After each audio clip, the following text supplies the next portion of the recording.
Amigos queridos, companheiros de caminhada, que estamos mais uma vez reunidos em nome de Jesus para nos abrir para o conhecimento, para o aprendizado. Vamos elevando o nosso pensamento ao alto, sentindo a presença do mentor espiritual deste trabalho, deste estudo, nos conectando com nossos anjos guardiões, que toda a egrégora de luz que aqui se faz presente. Vamos nos manter o nosso pensamento elevado através da oração. Ave Maria, cheia de graça, o Senhor é convosco, bendito sois vós, bendito é o fruto do vosso ventre, Jesus. Santa Maria, Mãe de Jesus, Mãe de todos nós, rogai por nós, vossos filhos, agora e na hora de nossa morte, que assim seja. Vamos lá então, pessoal, seguindo nos estudos do livro Missionários da Luz, capítulo 8, no plano dos sonhos. Após alguns minutos de conversação encantadora, o irmão Francisco acercou-se do orientador, indagando sobre os objetivos da reunião da noite. Sim, esclareceu Alexandre afável. Teremos algum trabalho de esclarecimento geral a amigos nossos, relativamente a problemas de mediunidade e psiquismo, sem minúcias particulares. Se nos permite, tornou o interlocutor, estimaria trazer alguns companheiros que colaboram frequentemente conosco. Seria para nós grande satisfação vê-los aproveitando os minutos de sono físico. Sem dúvida, destina-se o serviço de hoje à preparação de cooperadores nossos, ainda encarnados na crosta. Estaremos à sua disposição e receberemos seus auxiliares com alegria. Francisco agradeceu, sensibilizado, e perguntou: poderemos providenciar? Imediatamente, explicou o instrutor sem hesitação. Conduza os amigos ao sítio de seu conhecimento. Afastou-se o grupo de socorristas, deixando-me verdadeiro mundo de pensamentos novos. Segundo informações anteriores, Alexandre dirigira naquela noite pequena assembleia de estudiosos, e assim que nos vimos a sós, explicou-me solícito. Nosso núcleo de estudantes terrestres já possui certa expressão numérica. No entanto, faltam-lhe determinadas qualidades essenciais para funcionar com pleno proveito. Em vista disso, é imprescindível dotar os companheiros de conhecimentos mais construtivos. E como julgasse útil fornecer-me informações pessoais destinadas à minha própria elucidação, acrescentou gentilmente. Atendendo às injunções dessa ordem, estabeleci um curso de esclarecimento metódico para melhorar a situação.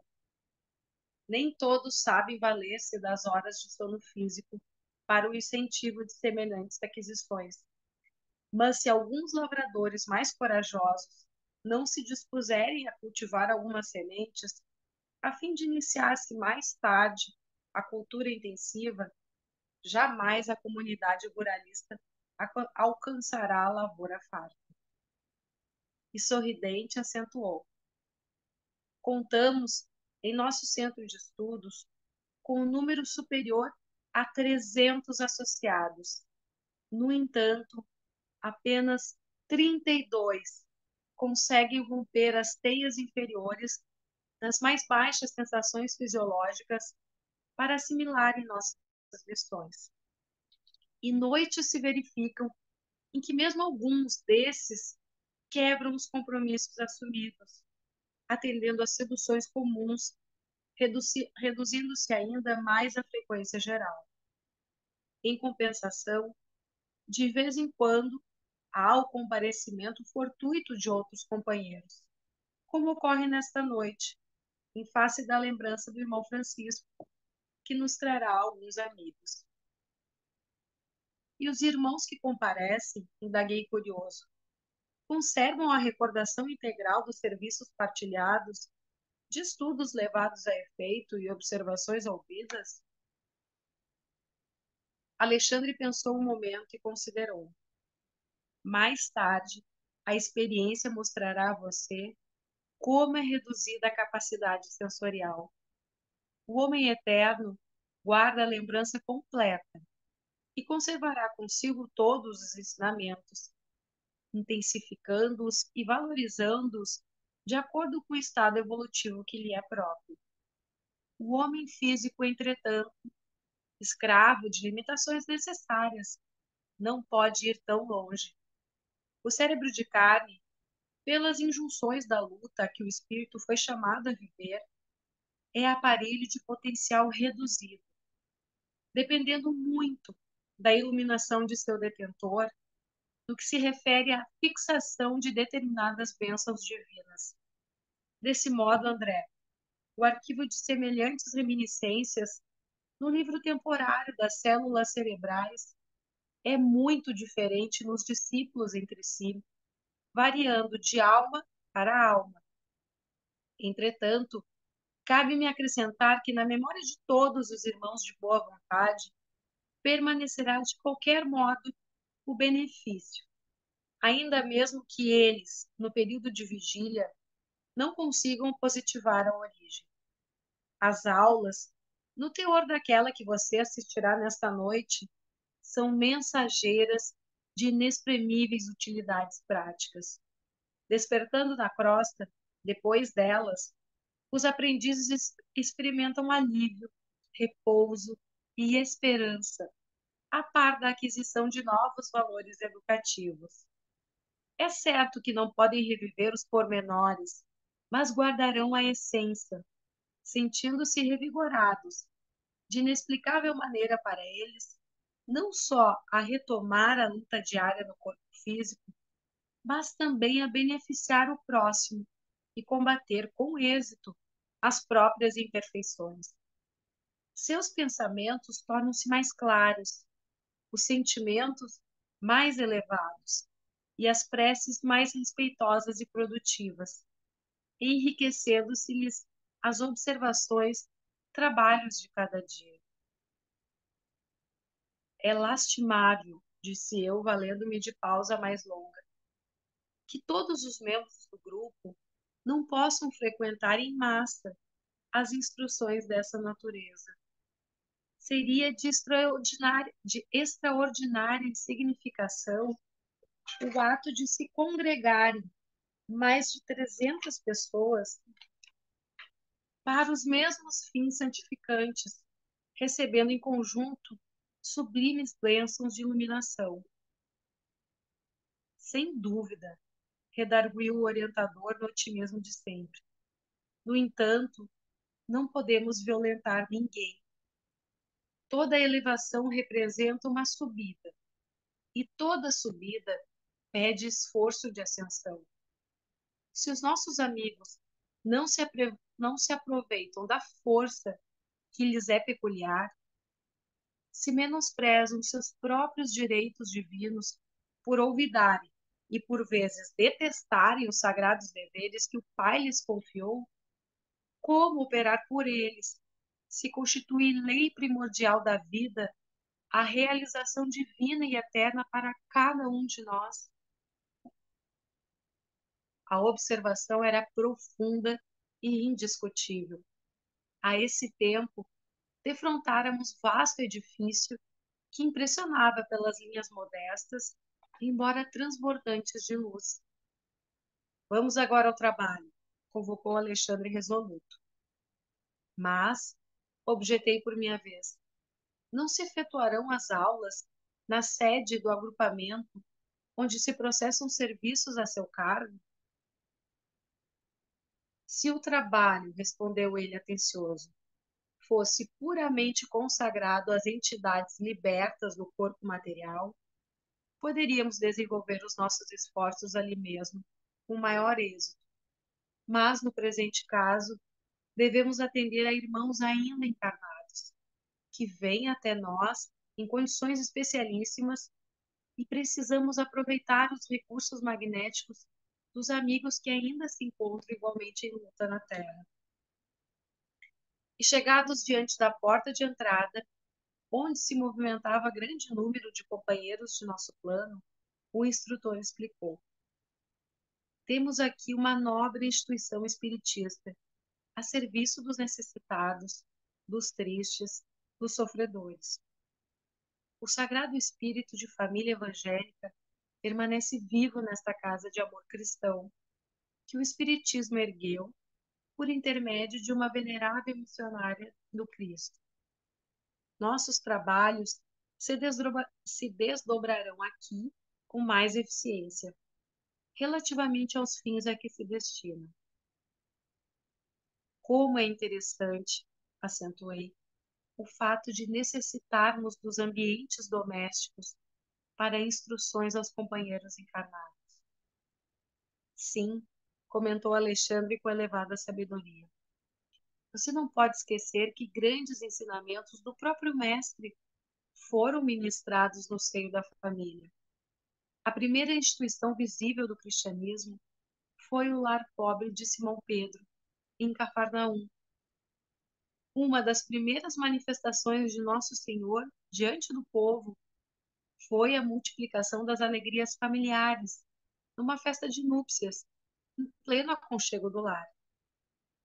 Muitas vezes, visitou Jesus as casas residenciais de pecadores confessos, acendendo novas luzes nos corações. A última reunião com os discípulos verificou-se no cenáculo doméstico. O primeiro núcleo de serviço cristão em Jerusalém foi ainda a moradia simples de Pedro, então transformado em baluarte inexpugnável da nova fé. Inegavelmente, todo o templo de pedra, dignamente superintendido, funciona qual farol no seio das sombras, indicando os caminhos retos aos navegantes do mundo. Mas não podemos esquecer que o movimento vital das ideias e realizações baseia-se na Igreja viva do Espírito, no coração do povo de Deus. Sem adesão do sentimento popular na esfera da crença vivida no âmago de cada um, qualquer manifestação religiosa reduz-se a mero culto externo.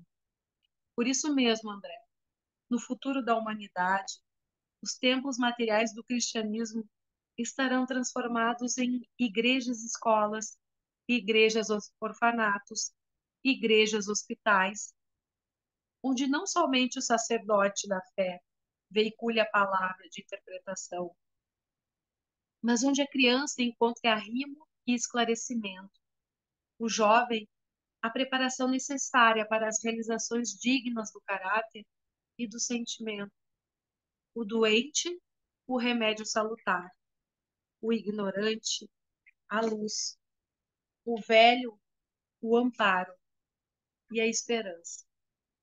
O Espiritismo evangélico é também o grande restaurador das antigas igrejas apostólicas, amorosas e trabalhadoras. Seus intérpretes fiéis serão auxiliares preciosos na transformação dos parlamentos teológicos em academias de espiritualidade, das catedrais de pedra em lares acolhedores de Jesus. Daria tudo que estivesse ao meu alcance para continuar ouvindo as encantadoras elucidações do orientador, mas nesse instante transpunhamos o limiar. Verifiquei que faltavam apenas 5 minutos para 2 horas da madrugada. Pelo grande número de entidades que vieram céleres ao nosso encontro, percebi que havia enorme interesse a respeito da palestra instrutiva da noite. Não se achavam presentes apenas os aprendizes ligados ao esforço de Alexandre, em sentido direto, mas também outros amigos trazidos até ali por afeiçoados do plano espiritual. Acercou-se de nós com mais intimidade pequeno grupo de companheiros, destacando-se um deles que conversou com Alexandre de maneira mais significativa. Ainda não chegaram todos? Indagou o instrutor com interesse afetivo, após trocarem as primeiras impressões. Percebi claramente que se referia aos irmãos encarnados, que deveriam comparecer na cota de frequência do grupo de que era ele um dos diretores espirituais. Faltam-nos apenas 2 companheiros, elucidou o interpelado. Até o momento, Vieira e Marcondes ainda não chegaram. Urge iniciar os trabalhos, exclamou Alexandre sem afetação. Devemos terminar a tarefa às 4 horas no máximo. Mostrando singular interesse de amigo, acrescentou: quem sabe se foram vítimas de algum acidente? Convém positivar. No espírito de calma decisão, que lhe é característico, recomendou ao auxiliar que lhe prestava informações. Sertório, enquanto vou ultimar algumas providências para as instruções da noite, observa o que se passa. Respeitoso, o subordinado interrogou. Caso estejam os nossos irmãos sob a influência de entidades criminosas, como devo proceder? Deixá-los-á, então, onde estiverem, replicou o instrutor resoluto. O momento não comporta grandes conversações com os que se prendem deliberadamente ao plano inferior. Fim do trabalho, você mesmo providenciará os recursos que se façam necessários. Dispunha-se um mensageiro a partir, quando o orientador, percebendo meu ardente interesse em acompanhá-lo, acrescentou: se deseja, André, poderá seguir, colaborando com o emissário em serviço.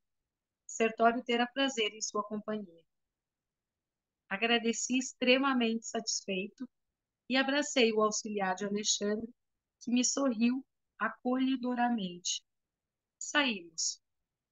Era indispensável atender o mandado com presteza. Todavia, satisfazendo minha curiosidade, Sertório explicou generoso. Quando encarnados na crosta, não temos bastante consciência dos serviços realizados durante o sono físico. Contudo, esses trabalhos são inexprimíveis e imensos. Se todos os homens prezassem seriamente o valor da preparação espiritual de tarefa, certo, efetuariam as conquistas mais brilhantes nos domínios psíquicos, ainda mesmo quando ligados aos envoltórios inferiores. Infelizmente, porém, a maioria se vale conscientemente do repouso noturno para sair à caça de emoções frívolas ou menos dignas. Relaxam-se as defesas próprias e certos impulsos, longamente sopitados durante a vigília, extravasam em todas as direções, por falta de educação espiritual verdadeiramente sentida e vivida. Interessado em esclarecimentos completos, indaguei.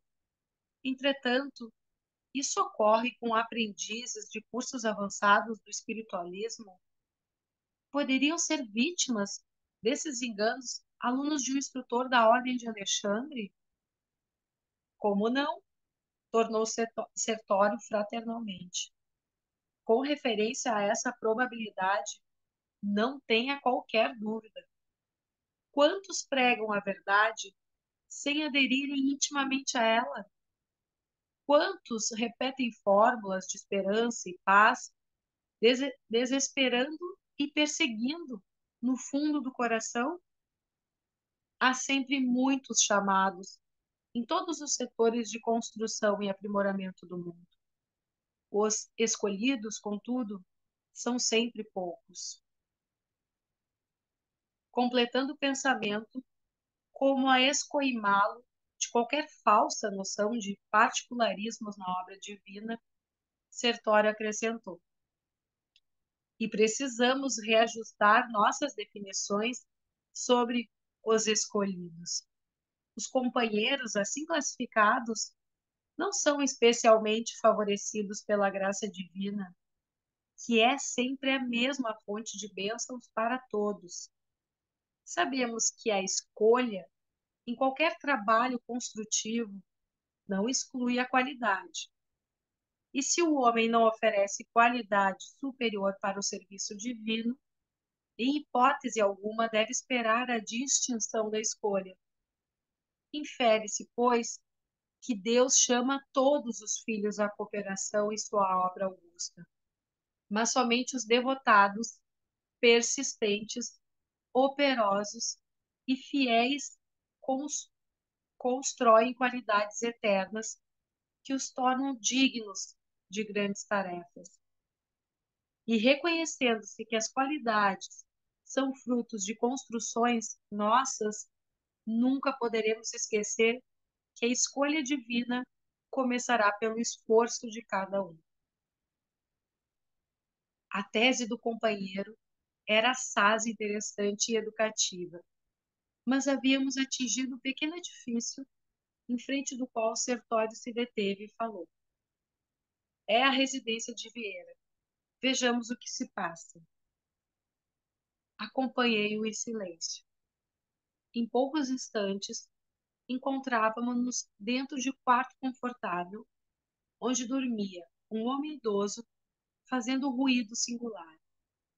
Via-se-lhe perfeitamente o corpo perispíritico unido à forma física, embora parcialmente desligados entre si. Ao seu lado permanecia uma entidade singular, trajando vestes absolutamente negras. Notei que o companheiro adormecido permanecia sob impressões de doloroso pavor. Gritos agudos escapavam-lhe da garganta. Sufocava-se angustiadamente, enquanto a entidade escura fazia gestos que eu não conseguia compreender.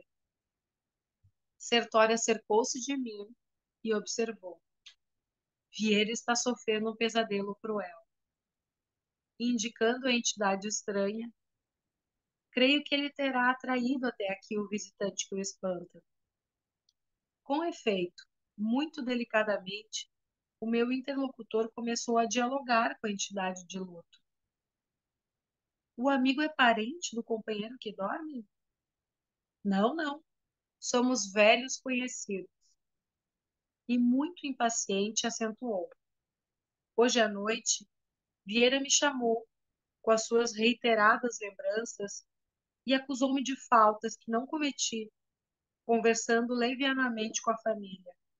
Isso, como é natural, desgostou-me. Não bastará o que tenho sofrido depois da morte? Ainda precisarei ouvir falsos testemunhos de amigos maledicentes? Não poderia esperar dele semelhante procedimento, em virtude das relações afetivas que uniam as famílias, desde alguns anos. Vieira foi sempre pessoa de minha confiança. Em razão da surpresa, deliberei esperá-lo nos momentos de sono, a fim de prestar-lhe os necessários esclarecimentos. O estranho visitante, todavia, fez uma pausa, sorriu irônico e continuou. Entretanto, desde o momento em que me pus a explicar-lhe a situação do passado, informando-o quanto aos verdadeiros móveis de minhas iniciativas e resoluções na vida carnal, para que não prossiga caluniando meu nome, embora sem intenção, Vieira fez este rosto de pavor que estão vendo e parece não desejar ouvir as minhas verdades. Interessado nas lições novas, aproximei-me do amigo, cujo corpo descansava em posição horizontal, e senti-lhe o suor frio ensopando os lençóis. Não revelava compreender convenientemente o auxílio que lhe era trazido, fixando-nos com estranheza e ansiedade, intensificando ainda mais os gemidos gritantes que lhe escapavam da boca. Sentindo a silenciosa reprovação de Sertório, o habitante das zonas inferiores dirigiu-lhe a palavra de modo especial. O senhor admite que devamos ouvir impassíveis os remoques da leviandade? Não será passível de censura e punição o amigo infiel que se vale das imposições da morte para caluniar e deprimir? Se Vieira se sentiu no direito de acusar-me, desconhecendo certas particularidades dos problemas de minha vida privada, não é justo que me tolere os esclarecimentos até o fim? Não sabe ele, acaso, que os mortos continuam vivos? Ignorará, porventura, que a memória de cada companheiro deve ser sagrada? Ora essa, eu mesmo já lhe ouvi, em minha nova condição de desencarnado, longas dissertações referentes ao respeito que devemos uns aos outros. Não considera, pois, que tenho motivos justos para exigir um legítimo entendimento? O interpelado esboçou um gesto de complacência e observou: talvez esteja com a razão, meu caro. Entretanto, creio deva desculpar seu amigo. Como exigir dos outros conduta rigorosamente correta, se ainda não somos criaturas irrepreensíveis? Tenha calma, sejamos caridosos uns para com os outros. E enquanto a entidade se pôs a meditar nas palavras ouvidas, Sertório falou em tom discreto: Vieira não poderá comparecer esta noite aos trabalhos. Não pude reprimir a má impressão que a cena me causava, e talvez porque eu fizesse um olhar suplicante, advogando a causa do pobre irmão, quase a desencarnar-se de medo, o auxiliar de Alexandre prosseguiu: retirar violentamente a visita, cuja presença ele próprio propiciou, não é tarefa compatível com as minhas possibilidades do momento. No entanto, podemos socorrê-lo, acordando. E sem pestanejar, sacudiu o adormecido energicamente, gritando-lhe o nome com força. Vieira despertou confuso, estremunhando, sob enorme fadiga, e ouviu exclamar palidíssimo: graças a Deus acordei. Que pesadelo terrível! Será crível que eu tenha lutado com o fantasma do velho Barbosa? Não, não posso acreditar. Não nos viu, nem identificou a presença da entidade enlutada, que ali permaneceu até não sei quando. E ao retirarmos-nos, ainda lhe notei as interrogações íntimas, indagando de si mesmo sobre o que teria ingerido ao jantar, tentando justificar o susto cruel com pretextos de ordem fisiológica. Longe de auscultar a própria consciência, com respeito à maledicência e à leviandade, procurava materializar a lição no próprio estômago, buscando furtar-se à realidade. Sertório, porém, não me proporcionou ensejo a maiores reflexões. Convocando-me ao dever imediato, acrescentou: visitemos o Marcondes, não temos tempo a perder. Daí a 2 minutos, penetrávamos outro apartamento privado. Todavia, o quadro agora era muito mais triste e constrangedor. Marcondes estava, de fato, ali mesmo, parcialmente desligado do corpo físico, que descansava com bonita aparência sob as colchas rendadas. Não se encontrava ele sob impressões de pavor, como acontecia ao primeiro visitado. Entretanto, revelava a posição de relaxamento, característica dos viciados do ópio.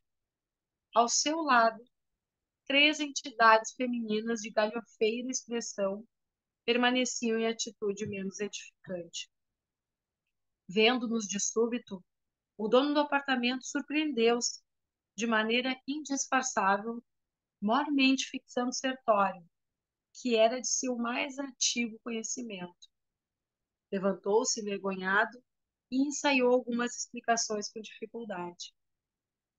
Meu amigo, começou a dizer, dirigindo-se ao auxiliar de Alexandre, já sei que vem procurar-me.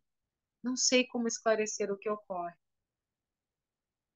Não pôde, contudo, prosseguir e mergulhou a cabeça nas mãos, como se desejasse esconder-se de si mesmo. A esta altura da cena constrangedora, verifiquei então, sem vislumbres de dúvida, que as entidades visitantes eram da pior espécie. de quantas conhecia eu nas regiões das sombras. Irritadas, talvez, com o recuo do companheiro, que se revelava triste e humilhado, prorromperam em grande algazarra, acercando-se mais intensamente de nós, sem o mínimo respeito. Impossível que nos arrebatem, Marcondes, disse uma delas enfaticamente. Afinal de contas, vim de muito longe para perder meu tempo assim, sem mais nem menos. Ele mesmo nos chamou para a noite de hoje, exclamou a segunda atrevidamente, e não se afastará de modo algum. Sertório ouvia com serenidade, evidenciando íntima compaixão. A terceira entidade, que parecia reter instintos inferiores mais completos, aproximou-se de nós com terrível expressão de sarcasmo e falou, dando-me a entender que aquela não era a primeira vez que Sertório procurava o sítio para os mesmos fins e nas mesmas circunstâncias. Os senhores não passam de intrusos. Marcondes é fraco, deixando-se impressionar pela presença de ambos. Nós, todavia, faremos a reação. Não conseguirão arrancar-nos o predileto. E gargalhando irônica, acentuada. Também temos um curso de prazer. Marcondes não se afastará. Contrariamente aos meus impulsos, Sertório não demonstrava a mínima atenção. As palavras e expressões daquela criatura, porém, irritavam-me. Ao meu lado, o auxiliar de Alexandre mantinha-se extremamente bondoso. A própria vítima permanecia humilde e triste. Por que semelhantes insultos? Ia responder alguma coisa, no sentido de esclarecer o caso em termos precisos, quando Sertório me deteve. André, contenha-se. Um minuto de conversação atenciosa com as tentações provocadoras do plano inferior pode induzir-nos a perder um século.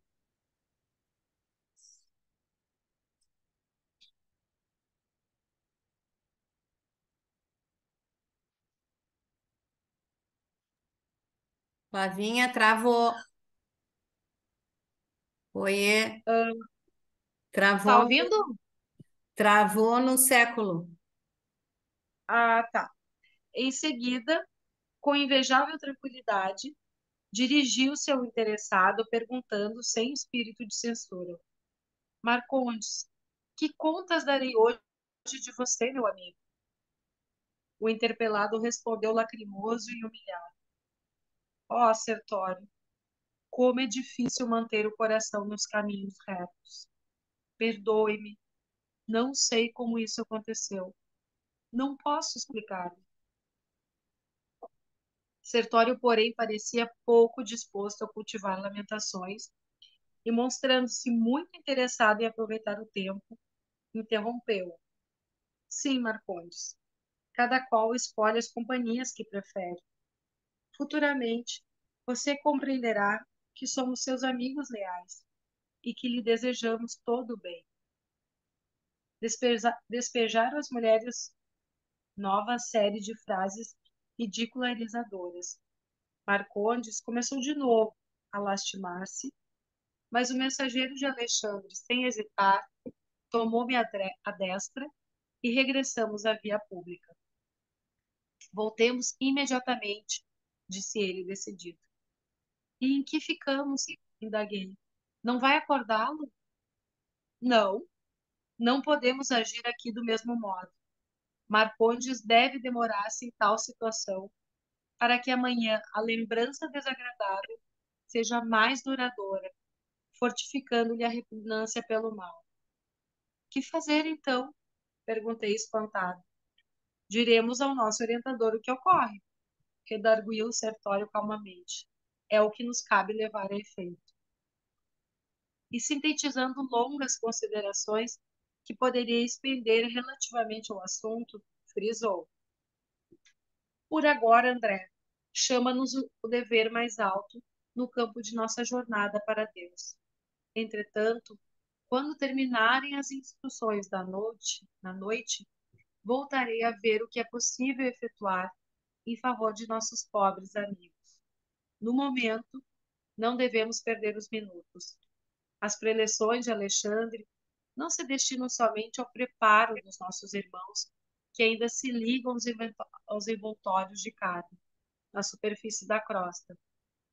São igualmente valiosas para nós outros, que necessitamos enriquecer possibilidades para socorrer com êxito os companheiros encarnados. Sim, concordo, respondi.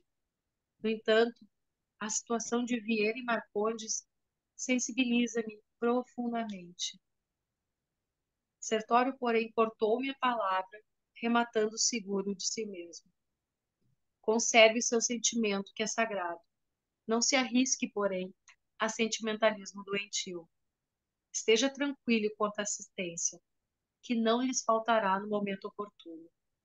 Não se esqueça, porém, de que, se eles mesmos algemar o coração em semelhantes cárceres, é natural que adquiram alguma experiência proveitosa à custa do próprio desapontamento.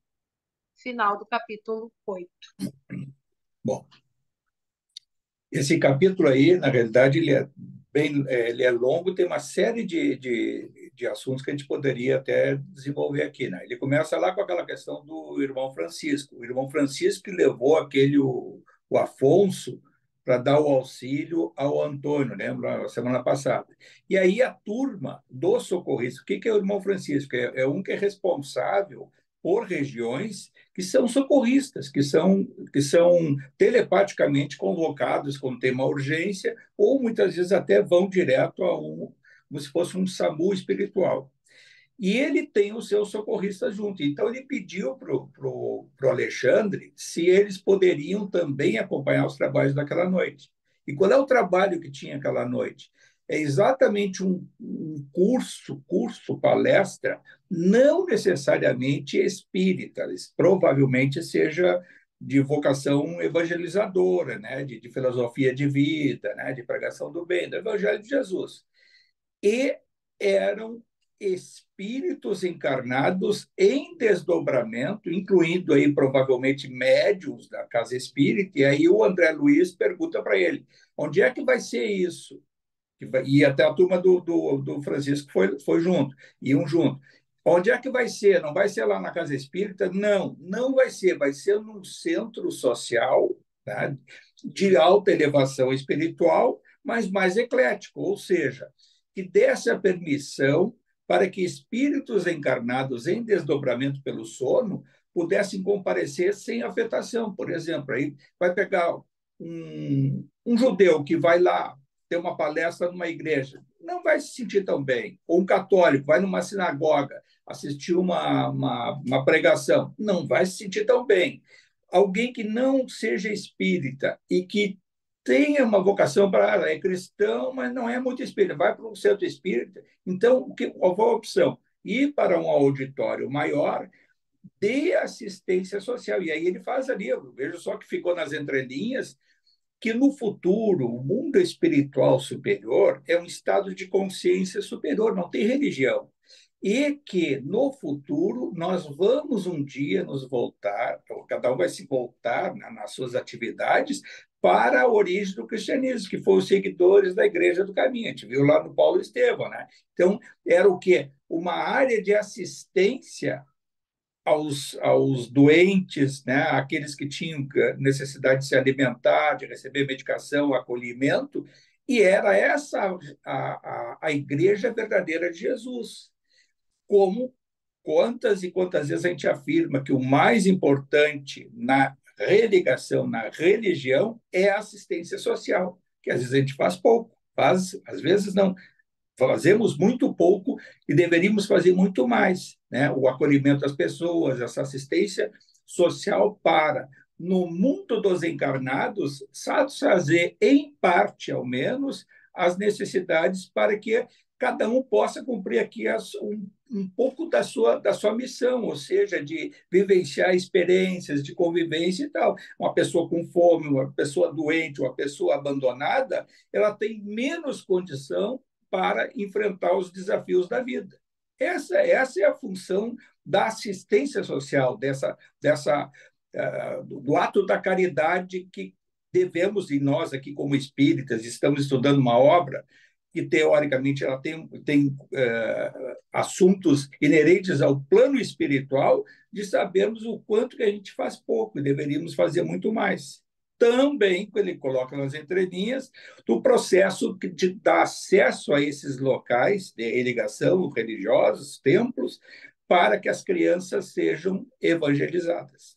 Então, para nós fica principalmente essa mensagem. Agora, não esquecer que essa palestra, esse curso, tem um acesso de cerca de 300 inscritos matriculados e que participam 32, ele citou 32, naquele dia faltaram dois, né, que é o Vieira e o Marcondes. Agora, vejam só, essa não é uma aula mediúnica, mas aquelas palestras que tanto a gente fala, pô, vamos orar para ser convidado, ou para ter um acesso a uma reunião, a uma palestra, uma orientação, mesmo coletiva, e vamos comparecer encarnados ali.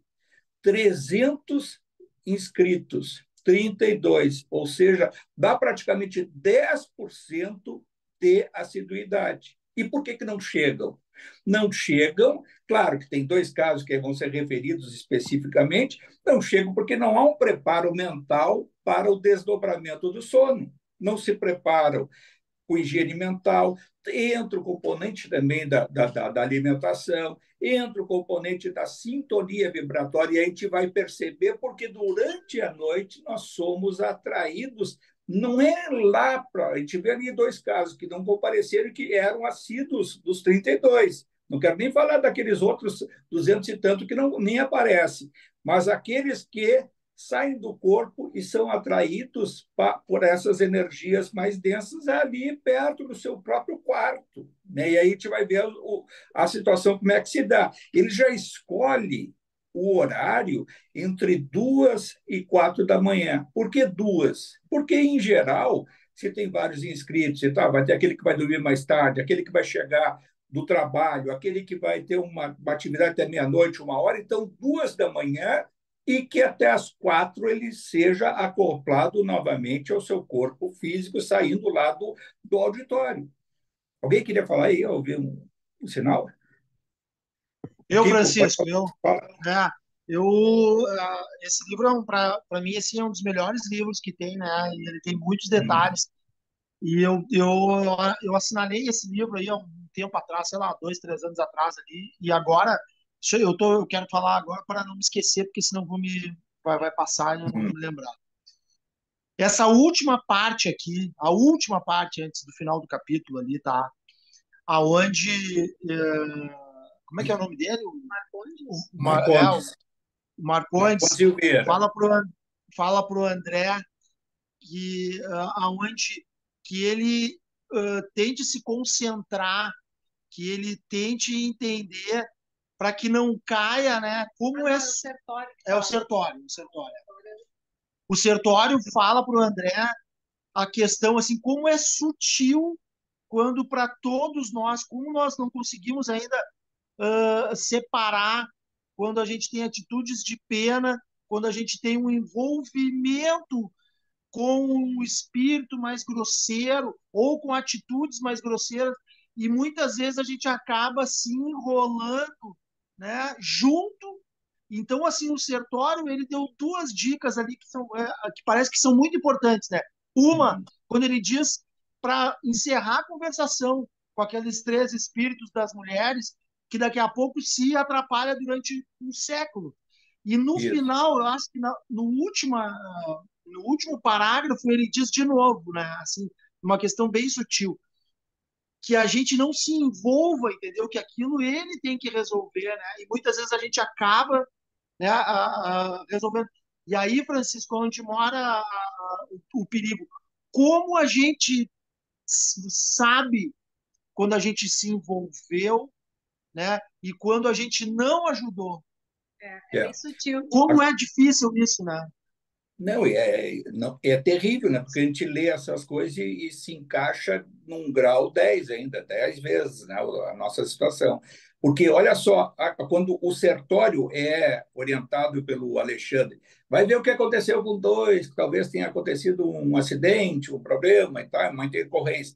Provavelmente, o Alexandre já sabia o que estava acontecendo e, só por aprendizado, sabia que também a curiosidade do André ia querer acompanhá-lo. Aí o André é autorizado a fazer esse acompanhamento com o Sertório na casa do Vieira e do Marcondes. Agora, veja só, o que aconteceu com o Vieira? Vieira não conseguiu sair da cama, porque aí ele dá uma justificativa depois, no final da situação, de que ele se alimentou mal. Não foi o se alimentou mal só, pode ter sido também, mas ele usou a sua janta, a sua coisa, quantas e quantas vezes a gente está numa reunião, às vezes uma festa, ou isso ou aquilo, e vem a nossa mente, ou alguém faz um relato desairoso sobre alguém, pode ser espírito desencarnado ou encarnado, aí começa a fofoquinha. E fala isso, e fala aquilo, e dão risada. E aí o outro vem e conta, já que vocês estão falando do fulano ou da fulana, tem uma delas que eu duvido que você saiba, e pá, e pá. Esse espírito encarnado ou desencarnado, se tiver encarnado, talvez telepaticamente sinta as vibrações e talvez durante a noite seja atraído por outros também espíritos fofoqueiros que vão contar para essa pessoa para fazer a cobrança daquele que falou mal. E aí a gente, sem perceber por que vai ter um pesadelo, por que vai ter um sonho pesado, ruim. Aí, no caso dele, ele diz assim, mas é o velho Barbosa que está me atormentando. É o Barbosa dizendo para ele, pode falar de mim, mas não diz mentiras, não mente a meu respeito. E a família de vocês eram amigos que eu gostava, que eu tinha em alta conta e tal, e vocês falando mal de mim durante a noite. E ele foi atraído ao lar do Vieira, o Barbosa. Ele foi atraído. Aí tem aquela questão que a gente fala em volitar, ou vai para cá, ou vai para lá. Tem um comportamento que o mundo espiritual, assim como invocando espíritos superiores, também com os espíritos dessa faixa vibratória inferior, sem eles terem a consciência do chamamento, eles se fazem presente ao ambiente quando são evocados. Não importa se vai ser sob o ponto de vista positivo ou negativo. Tanto é que nas sessões de desobsessão, de limpeza, quantos espíritos vêm contrariados e dizem, quem é que me trouxe para cá? Que é isso? Eu estou amarrado, eu estou aqui sendo forçado. Não está forçando, a gente sente o espírito, é porque ele foi atraído psiquicamente, às vezes, ali, até pelo inconsciente do médium. Hoje eu sei que funciona muito essa coisa do médium, é que puxa a entidade, não é a entidade que vem e se apossa. E aí o espírito vem, vai ter aquela comunicação, vai ter aquele processo, aí depende do doutrinador, né, quem vai dirigir os trabalhos, como é que vai ser conduzido. Mas esse espírito vem contrariado, ele não veio caminhando, ele não veio volitando, ele foi atraído psiquicamente àquele ambiente.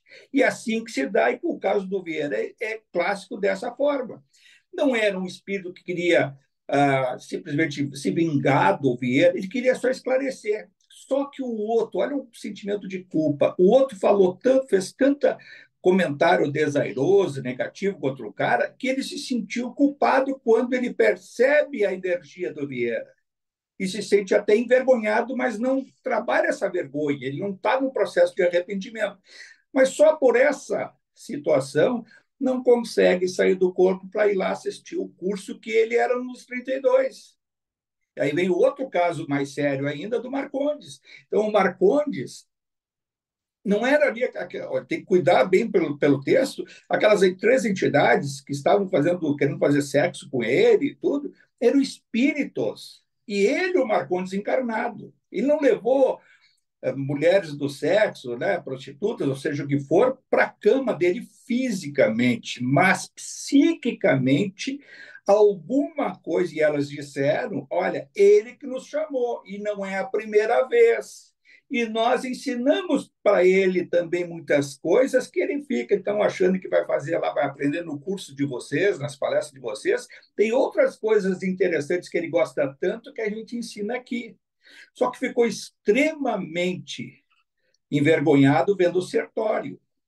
E aí o André pergunta, ué, mas o Vieira a gente acordou, e esse aí não vai ser acordado? Não. É mais interessante que ele, diante do fato que tanto se envergonhou e, né, que se sentiu o pior dos caras, imagina assim, está vendo o espírito daquele que dá a palestra junto com o Alexandre e outros fazendo tarefas do centro mediúnico, né? Provavelmente ele tinha essa tarefa também lá. E vê aquela cena, se envergonha e se sente o último dos homens, diante do padrão moral. E aí diz o Sertório, o melhor vai ser ele se dar conta amanhã com um lapso de memória de perceber que sonho que eu tive, que uma coisa, e estou me sentindo contrariado. E vai refletir sobre a mudança de comportamento. E é esse o processo, não é aquele de ruptura, vai dizer, então, tira essas mulheres daqui, tira daqui. Não, elas ficaram dizendo várias coisas porque elas estavam se sentindo muito à vontade, porque elas tinham sido convocadas para aquele ambiente, e não era a primeira vez. A gente está diante de dois fatos humanos que ocorrem corriqueiramente na vida, né, do processo nosso evolutivo durante a encarnação. Qualquer um está suscetível a essa situação, porque são sonhos, são situações que derivam de um processo durante o estado de vigília, ou seja, primeiro das fofocas, de falar isso e tal, quem é que não participou de algum tipo de conversa dessa que possa ter levado a uma situação semelhante.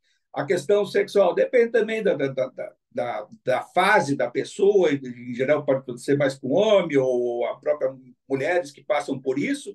Esses são sonhos. O Francisco de Assis não teve que se imolar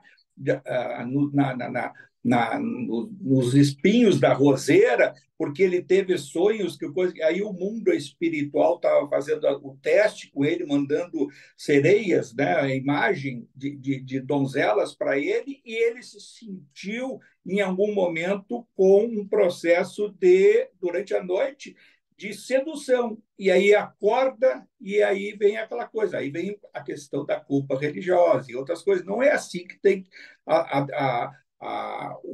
o autoflagelo, ele não deve se dar dessa forma jamais, até porque não tem nada também contra o processo sexual, que são fases que cada um possa passar. Agora, o propósito do Marcondes, já naquela fase dele, é de aprendizado. Ele vai cair em si em algum momento, quer dizer, no caso, estou falando de uma situação que se deu há muito tempo, e vai mudar o seu comportamento. E fica para nós sempre aquela mensagem que o Sertório acabou de estar dizendo ali, que o André se satisfez, de saber que todos nós temos um processo, e esse processo vai tentar reservado aos seres humanos, à individualidade humana, um processo de aprendizado. E esse aprendizado é diante das nossas imperfeições, e não nesse campo ideal de achar que eu não vou errar nunca, não errei, ou isso.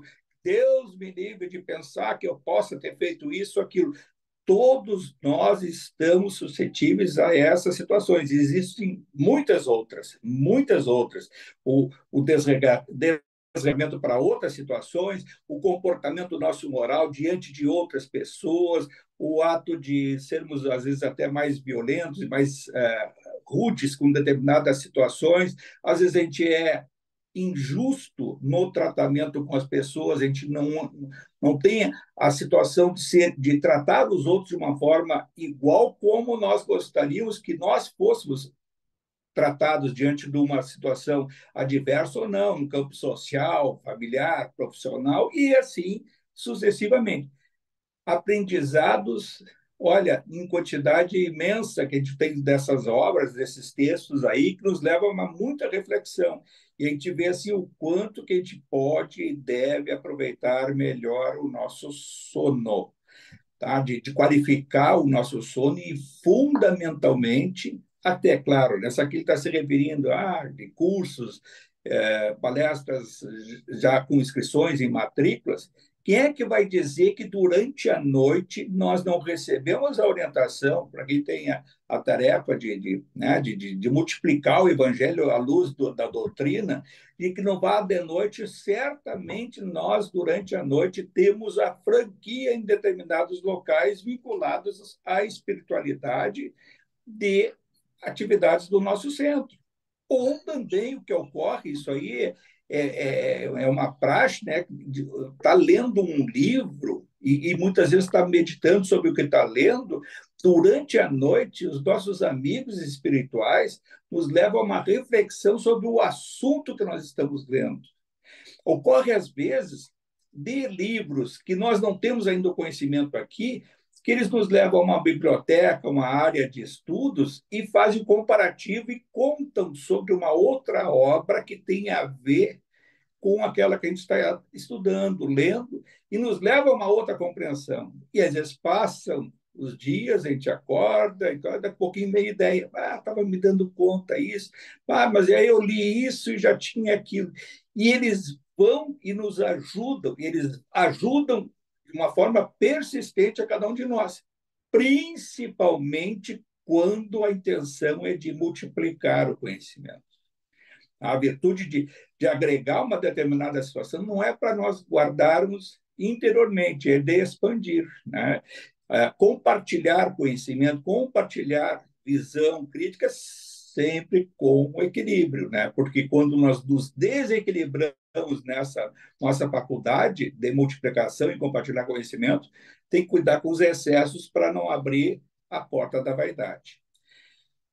Eu acho que é isso, mais vale pelo conteúdo que é mais longo. Agora, é importante, como a Elaine colocou no início, os questionamentos, quem tiver pode fazer no início aí, ou a hora que for, tá? Porque é importante a gente perceber qual é a visão de cada um em relação a um texto que foi estudado, ou até numa leitura ou releitura, ou fazer uma prévia, em geral, de cada aula aí, para a gente poder a multiplicar esses questionamentos, e é isso que vale para todos nós. Não se engane. Agora, eu ainda estava lendo sobre lá um senhor que desencarnou, ele disse, olha, aqui foi recomendado para mim duas coisas, de servir, de pegar a vassoura, ele dá o exemplo da vassoura que tantos falam, o Inácio e outros aí, né, de trabalhar, e o outro vai estudar as obras do André Luiz.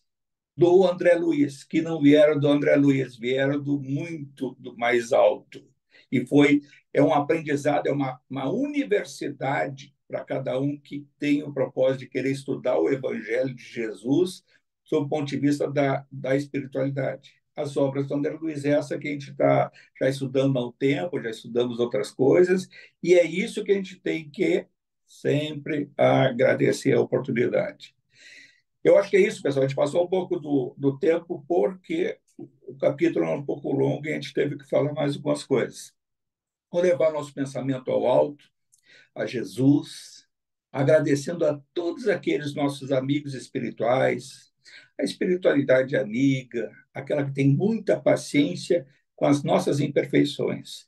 Agradecer aos nossos mentores, a todos aqueles que nos intuem.